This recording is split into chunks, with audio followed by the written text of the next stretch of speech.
As hemorragias do terceiro trimestre são um tema muitíssimo importante na obstetrícia, mas são, sobretudo, um tema muito importante para alunos de medicina, né? Alunos de graduação, porque são um tema que caem com muita frequência, tanto em provas de faculdade da graduação, quanto em provas de residência. E os pontos que são abordados em provas são sempre os mesmos, são pontos muito recorrentes. Então, são questões que, em geral, se o aluno entender, né, a fisiopatologia dessas intercorrências, ele consegue pontuar muito fácil, não precisa nem decorar, é só ele ter essa compreensão que ele vai conseguir entender a questão. Então, como é um tema muito importante para o aluno, visando provas em geral, eu vou falar em duas aulas, né? Eu vou dividir a primeira aula falando de descolamento prematuro de placenta e a segunda aula falando de placenta prévia, que são juntos as principais causas de hemorragia do terceiro trimestre. A gente tem também outras causas, mas que são menos frequentes, menos prevalentes, eu nunca vi serem abordadas em prova, mas que a gente vai falar rapidinho. Então, a primeira coisa importante de saber sobre hemorragia de terceiro trimestre é que o nome mais adequado seria hemorragias da segunda metade da gestação, porque a gente divide mais adequadamente as hemorragias em hemorragias da primeira metade da gestação e hemorragias da segunda metade da gestação, com esse corte aí da metade da gestação de 40 semanas, sendo 20 semanas, né? Então, as hemorragias da primeira metade são basicamente o abortamento, a prenese ectópica. E as hemorragias da segunda metade da gestação são basicamente o descolamento prematuro de placenta e a placenta prévia. Eu vou falar nessa aula de descolamento prematuro de placenta, para não ficar muito longa, e aí na próxima aula, na aula seguinte, eu falo da placenta prévia. Então, sobre as hemorragias de terceiro trimestre, como eu falei, a gente tem basicamente o descolamento prematuro de placenta, a placenta prévia e as outras causas, tá? Que são rotura de vasa prévia, rotura de seio marginal, que não são muito comuns tanto na prática clínica quanto em questão de prova, tá? Então, o básico mesmo importante é o descolamento prematuro de placenta e placenta prévia. Então, começando pelo descolamento prematuro de placenta, a primeira coisa a ser entendida é uma questão conceitual, esse termo prematuro. Quando a gente fala prematuro, isso não tem nenhuma relação com a idade gestacional, tá? Não é porque o bebê é prematuro, porque o parto é prematuro, porque a mulher está numa idade prematura da gestação. Esse prematuro aí, ele diz respeito a quando o descolamento da placenta deveria ocorrer. E quando é que o descolamento da placenta deveria ocorrer? O descolamento da placenta deveria ocorrer no terceiro estágio do trabalho de parto. Então, a gente tem o primeiro estágio, o período do trabalho de parto, que é o da dilatação. Depois, a gente tem o segundo período do trabalho de parto, que é o período da expulsão fetal. E depois da expulsão fetal, a gente tem o terceiro período, que é o período do descolamento da placenta, que é o período secundamento, dequitadura, dequitação, tem vários nomes que são a mesma coisa, né? É o descolamento, descida e expulsão da placenta. O terceiro período do trabalho de parto. Então, quando que o descolamento da placenta deve ocorrer? Após a expulsão fetal. Se o descolamento da placenta acontece antes da expulsão fetal, ou seja, com o bebê ainda dentro do útero, ele é prematuro, independente da idade gestacional. Então, isso pode acontecer com 28, 32 semanas, pode acontecer com 40 semanas, né? A termo já, pode acontecer até pós-termo, com 42 semanas. O descolamento prematuro da placenta é aquele onde a placenta descola antes da hora em que ela devia descolar, tá? Independente da idade gestacional. Então, a definição da OMS da FIGO é que o descolamento prematuro da placenta normo-inserida, DPP, é a separação intempestiva da placenta antes do nascimento do feto, em gestação de 20 semanas ou mais, ou seja, a partir da 20ª semana na segunda metade da gestação. E por que descolamento da placenta normo-inserida? Para diferenciar da placenta prévia, né, da placenta inserida. A placenta normo-inserida é aquela inserida no corpo uterino. E como a gente vê aqui, a separação intempestiva. Essa palavra intempestiva remete a um acometimento agudo. Tá? A placenta ela é aderida a decíduo. Decíduo é o nome que a gente dá para a camada mais interna do útero, o endométrio, durante a gravidez. O endométrio fica decidualizado e a gente chama ele de decídua. Então, a placenta é aderida ali a decíduo numa adesão fina, como se fosse um velcro. Quem já teve a oportunidade de, numa cesariana, fazer um descolamento manual da placenta, você vê que a adesão é como se fosse um velcro. E, nesse momento, a placenta intempestivamente se separa da decídua, tá?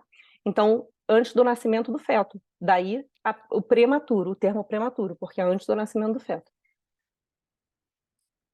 Então, acontece numa incidência de 0,5% a 1%, com uma mortalidade materna de 1 a 3%, e uma mortalidade perinatal, ou seja, a mortalidade do bebê imediatamente antes de nascer, no nascimento, logo após nascer, de 12%. É responsável por 1/3 das mortes perinatais. E é responsável por 15 a 20% das sequelas, em 15 a 20% dos casos, na verdade, o bebê vai ter sequelas neurológicas. A gente vai ver por quê, né? Porque esse bebê ele entra em sofrimento e mesmo que ele nasça vivo, 15 a 20% irão nascer com sequelas neurológicas. E qual é a etiologia do DPP, né? Por que ele acontece? Bom, gente, em questão de prova, é quase sempre hipertensão, tá? Então, seja a hipertensão arterial crônica, seja a pré-eclâmpsia, é basicamente a hipertensão que deflagra esse quadro de DPP, tá? Então, a paciente que vai chegar no caso clínico, normalmente, ou ela é hipertensa, ou ela está apresentando um quadro de pré-eclâmpsia, ela está com pico hipertensivo. Na prática clínica, a gente vê um grande percentual que é idiopático, a gente simplesmente não vai achar a causa. E uma outra causa importante na prática, e também em questão de prova, é trauma, tá? Quando a gente fala em trauma, a gente não está falando da paciente que tropeçou, caiu, bateu com a barriga. É trauma importante. É acidente automobilístico, tá? Um acidente grave.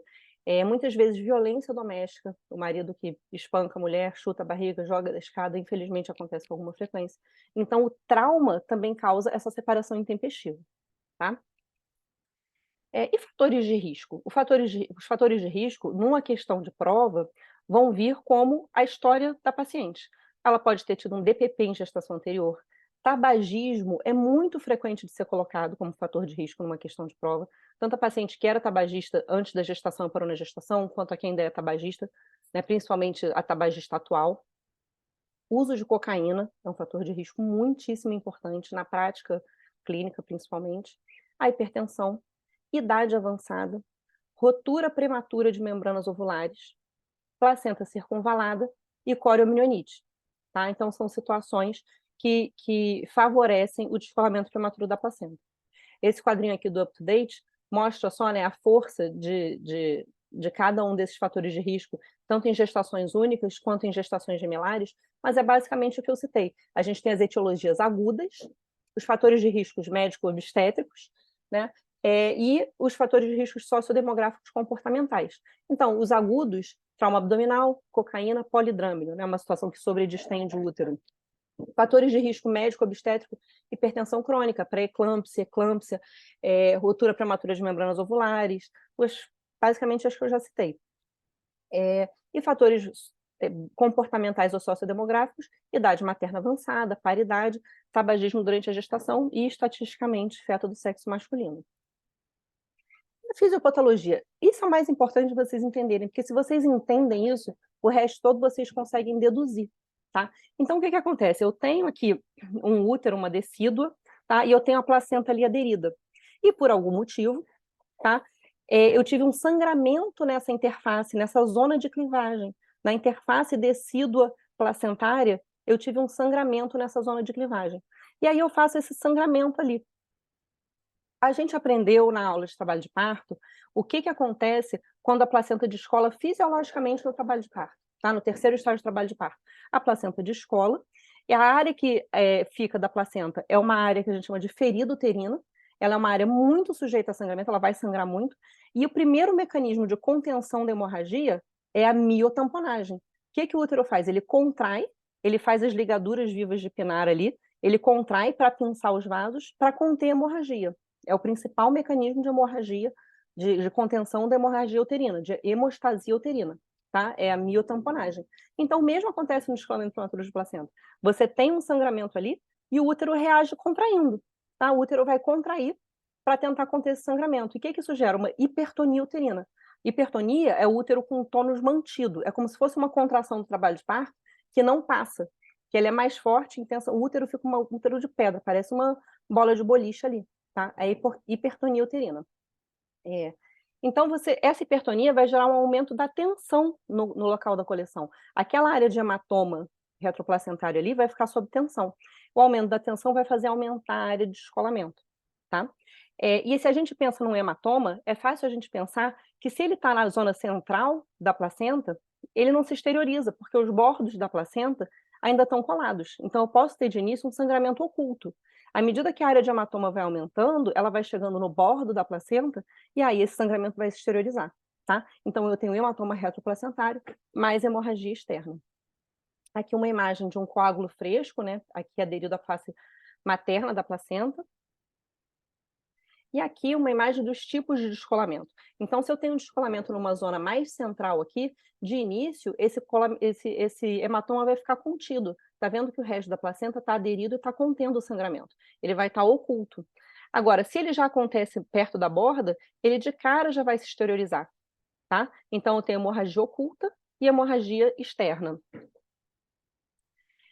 Aqui é importante a gente saber que 20% dos quadros vão se apresentar clinicamente com hemorragia oculta e 80% com uma hemorragia visível, visualizável. Aqui são modalidades mais raras, tá? Muito incomuns. Se eu tenho aqui um hematoma e eu tenho uma solução de continuidade na bolsa, esse sangramento vai entrar no líquido amniótico. E na hora que eu romper a bolsa, eu vou ter hemoâmnio. Tá? Então, tendo solução de continuidade, o sangue materno se derrama na cavidade, configurando o hemoâmnio. E aqui, esse sangramento vai aumentando tanto que ele vai descolando aqui, porque tudo aqui você tem uma certa adesão, né? Ele vai descolando, ele descola todo o produto, que a gente chama, né, todo o produto da concepção da parede uterina. E aí, como a placenta é mais pesada, a gravidade joga ela para baixo, tá? E aqui eu tenho o prolapso da placenta. A placenta vai descolar inteira, ela vai descolar completamente, e como ela é mais pesada, ela desce e faz um prolapso de placenta.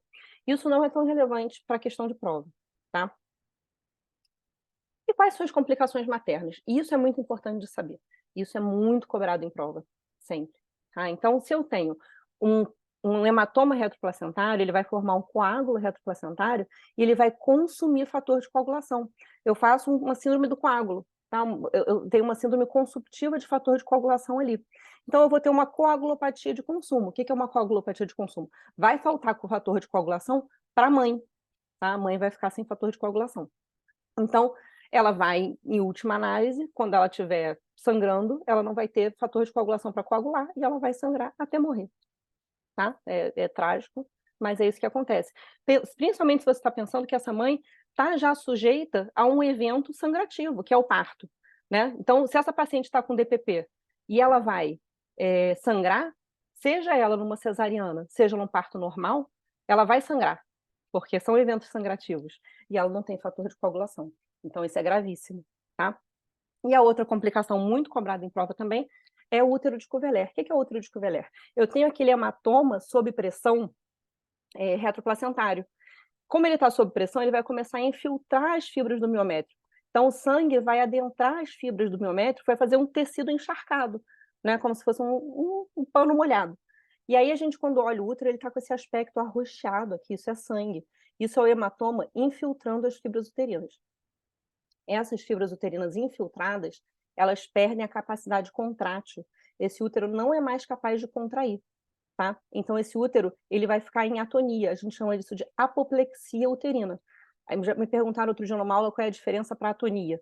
Não é que é a diferença, é a mesma coisa, mas a apoplexia é uma incapacidade absoluta de contrair. Ele não tem mais essa capacidade. Então, qual seria a diferença? Como ele não tem mais essa capacidade, você não vai conseguir reverter, a única solução para isso é a esterectomia.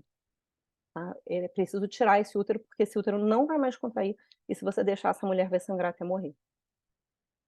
Então, quadro clínico. Como se apresenta o quadro clínico? O principal, principalmente pensando numa questão de prova, mas também na prática clínica, é a hipertonia uterina. Tá? Por quê? É a assinatura do DPP. O que isso quer dizer? Nenhuma outra condição em obstetrícia vai cursar com hipertonia uterina. Então, se você lê um caso clínico e tem hipertonia uterina, acabou, você nem precisa ler o resto. Marca DPP porque é DPP, tá? Porque é a assinatura do DPP, é hipertonia uterina. Claro que na prática clínica você pode ter uma hipertonia iatrogênica, você entope, a mulher está em trabalho de parto, você faz ocitocina, enche ela de ocitocina, ela pode fazer uma hipertonia, tá? Mas numa questão de prova vai ser sempre um DPP, porque é a assinatura do DPP. Então pensa, essa hipertonia uterina, ela nada mais é do que uma contração do trabalho de parto que não passa. Então como é que é no trabalho de parto? A mulher tem contração 30 a 40 segundos, urra de dor, aí passa. 30 a 40 segundos passa, 50 segundos passa. Aí ela fica 2, 3, 4 minutos sem dor. Aí depois vem outra, e aí ela urra de dor, e aí passa. Aqui não passa, é essa contração do trabalho de parto mantida, sustentada o tempo inteiro.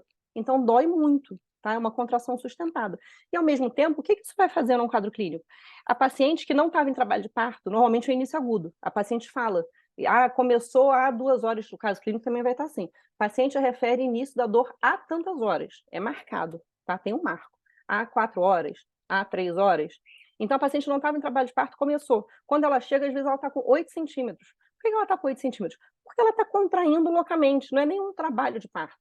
Né? Ela está com uma contração mantida, sustentada, forçando aquele colo, e isso aí é aula de trabalho de parto, para a gente entender como é que uma contração força o colo, forçando aquele colo, causando uma dilatação já avançada. Às vezes a paciente chega com uma dilatação já avançada, isso é comum também no caso clínico. E esse bebê? Esse bebê, via de regra, ele está em sofrimento. Porque o que acontece? O bebê precisa da troca pela placenta para receber oxigênio e nutrientes. Tá? Quando você começa a descolar, você diminui a superfície de troca de oxigênio, a superfície de troca e a superfície de aporte de oxigênio. Então, começa a descolar, de início o bebê se mantém e vai ficar bem, tá? Mas depois o bebê começa a entrar em sofrimento, é muito pouco oxigênio que ele está recebendo, ele não dá conta. Em um caso clínico de prova, sempre, eu acho que eu nunca vi um que o bebê não estivesse em sofrimento. Tá? E como é que é o sofrimento fetal, normalmente? Bradicardia fetal. Lembrar que a frequência cardíaca normal é de 110 a 160. O bebê normalmente chega batendo a 90, batendo a 80. Ele está em sofrimento. Se ele não está em sofrimento, em caso clínico, muitas vezes ele já o quê? Já está em óbito. Então vai estar assim, BCF não audível, BCF inaudível. Não foi auscultado o BCF. Por que ele já está em óbito?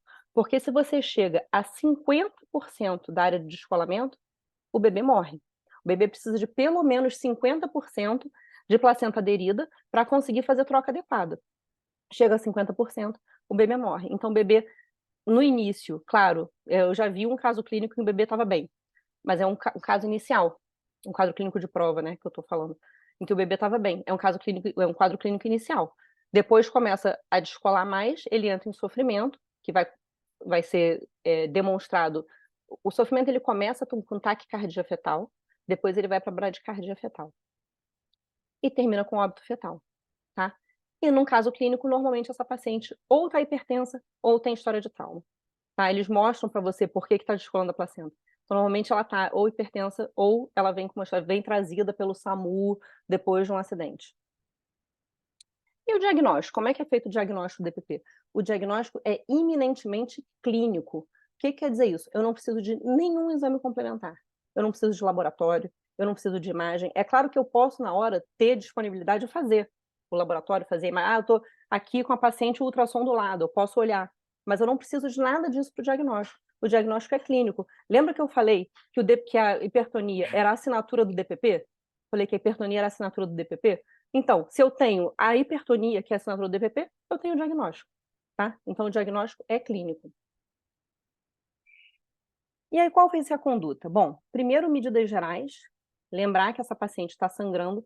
O sangramento que essa paciente mostra, normalmente, é um sangramento escuro, porque ele provém de um hematoma, tá? E não costuma ser um sangramento em grande quantidade. Não é um sangramento que você olha e na hora que você olha o sangramento, você fica com medo da instabilidade hemodinâmica, você acha que a paciente pode chocar. A paciente pode chocar depois, lembra que ela faz coagulopatia de consumo e pode sangrar pra caramba e ficar instável. Isso é num segundo tempo, num outro momento, tá? Mas de início, o volume de sangramento da paciente não é compatível com um choque, tá? Mas ela pode evoluir para isso. Então, internação hospitalar, estabilidade hemodinâmica, tocólise. O que é tocólise? Lembrar da palavra toco, contração, lise é quebrar, né? Parar. Então, tocólise é medicação para parar a contração. Ela está com hipertonia. Eu faço tocólise nela? Não, eu não faço. Tá? Essa hipertonia é reacional a uma hemorragia. Está contendo aquele sangramento, não faço tocólise. E eu sempre tenho que ter a tipagem sanguínea e o fator RH da mãe, porque é uma hemorragia. Tá? Então, se essa mãe for RH negativo, ela vai ter indicação de fazer imunoglobulina. A gente vai ver que, como eu preciso interromper essa gestação, esse bebê vai nascer, eu posso esperar para ver a tipagem sanguínea do bebê, porque se o bebê também for negativo, ela não precisa fazer. Tá? Mas eu tenho que ter em mente que eu tenho que pensar na tipagem sanguínea no fator RH. E eu preciso interromper a gestação. É uma emergência clínica. E se lembra, esse bebê vai morrer. Ou ele já está morto, ou ele vai morrer. Tá? No caso de feto vivo, eu tenho que tirar ele o mais rápido possível, porque foi o que eu falei, ele vai evoluir para sofrimento fetal e morte. Então, qual é a via? A mais rápida possível. Quase sempre é a cesariana. Quando é que não é a cesariana? É se um caso clínico o bebê tiver com a metade da cabeça para fora. tá? Dilatação total, apresentação baixa, quase saindo. Apresentação na vulva. Aí pode ver por baixo. É melhor sempre num DPP, que a paciente tem risco de coagulopatia de consumo, eu fazer a coisa menos traumática possível. Se eu faço uma cesariana, eu corto um monte de camada ali, a mulher fica com a barriga cortada, com risco de coagulopatia de consumo e sangrar, tá? Então, eu vou fazer a via mais rápida possível, mas quase sempre vai ser a cesariana para salvar o bebê. Agora, quando o feto está morto? Bom, aí eu posso esperar um pouco mais, eu não tenho essa urgência de tirar o bebê. Quer dizer que eu posso esperar para sempre? O bebê já está morto, vou botar misoprostol, mandar essa paciente para a enfermaria para induzir. Claro que não. Lembra que eu tenho as complicações maternas? Coagulopatia de consumo e útero de Covelert, essa mulher pode perder o útero, ela tem útero ainda, então não dá para eu esperar de eterno. Mas eu posso esperar um pouco mais, tá? Então eu posso, se a paciente tiver com 8 centímetros, talvez, esperar um pouco mais. É mais seguro para a mãe. Mas eu tenho que pensar que não é porque o bebê já está morto que para a mãe tanto faz, porque não tanto faz, não. Bom, então falamos de DPP, vou interromper aqui para no próximo vídeo a gente poder falar de placenta prévia.